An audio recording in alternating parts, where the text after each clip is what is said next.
Previously in the failure frame, all of the monsters in the demon forest were coming right at Mimori and his group. So Mimori decided to face them head-on with Slay and Pigamaru to ensure others' safety, and meanwhile his backstabbing classmates were also attacked by many monsters. One girl got scared and ran off. So Itsuki showed up to save her, but that girl left Itsuki behind to save her own life, and at that time, Mimori was going on a killing streak as the whole demon army was chasing him down.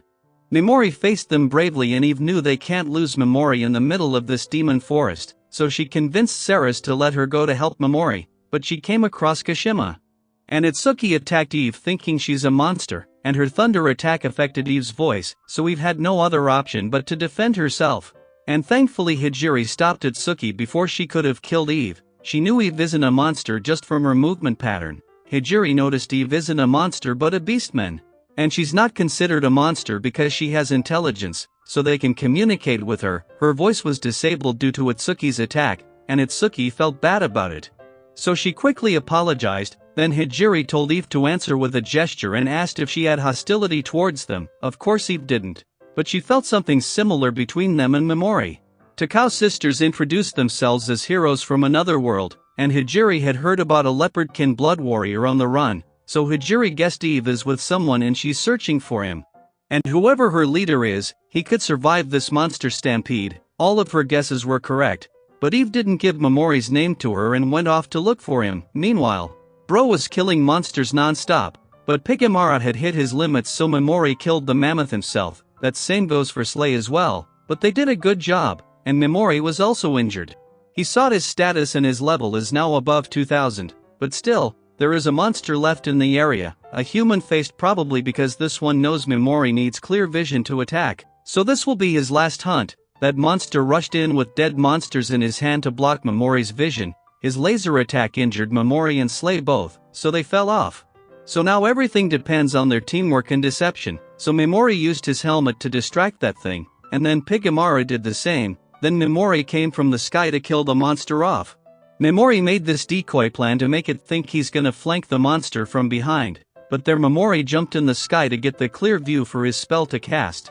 And now everything was over as his level has reached a new milestone, but it was even harder to move and another monster comes in. There he showed up on the right time, and lifts everyone up to take them back to the cave. She told Mimori about her encounter with other worlders, but she didn't give out Mimori's name.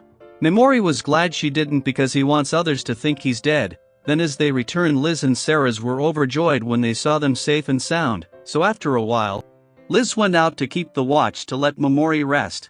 And Ceres did some first aid to Slay and Mimori, but to make Mimori more comfortable, she offered her lap pillow, while Mimori took the offer. And Ceres asked Mimori to share his burden even a little bit. She knew Mimori was scared as well, but she's scared that Mimori will change if things gets too heavy. So Mimori asked her to support him the best she could so that situation never arises. Ceres promised hand in hand and tells Mimori to always seek her whenever things get hard for him. Talks like this makes Mimori think Ceres is acting like a big sis, so Ceres asked Mimori his age and he tells he's 17. Ceres is older than Mimori, but she is only 19, not like a century-old elf.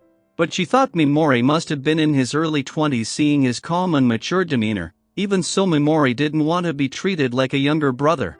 And Ceres reminds him she swore her loyalty so she won't do that, but still Mimori is dear to her. That assured the guy and he falls asleep.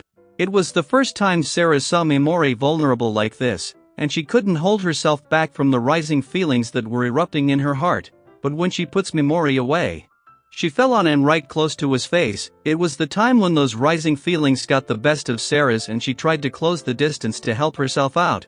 But just as her lips touched Mimori, she came back to her senses and soon, Mimori woke up. He knew Ceres is up, so Mimori used sleep on her, but he felt like something happened and maybe Mimori knows about the kiss.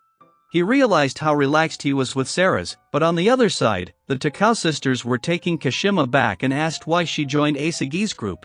She thinks that others might end up killing each other, so she joined Asagi instead of being alone. But Asagi is dangerous, yet Kashima wants to stay in her group to help Ayaka when they returned. Asagi showed like she was super worried about Kashima, so she knew she had to get stronger to help Ayaka. The Takao sisters had killed a few assassins who were here to kill a few kids. And if Kashima had died, it would have affected Ayaka. Then away from there, Saris tells Mimori that she wants to confess something in the future. Bro was fine with it. But it was her love she wants to confess, and if she tells him right now, it might harm their relationship, so she holds back. But Mimori already knew her feelings. Then they came across magic marks that were acting like shields, but it seems like it's broken from old age. There were too many of them, and one was still active. So Mimori paralyzed the golem in the hopes of not destroying it, or the witch might think they are hostile, and with it, they came to the rugged house near the tree that had beautiful surroundings.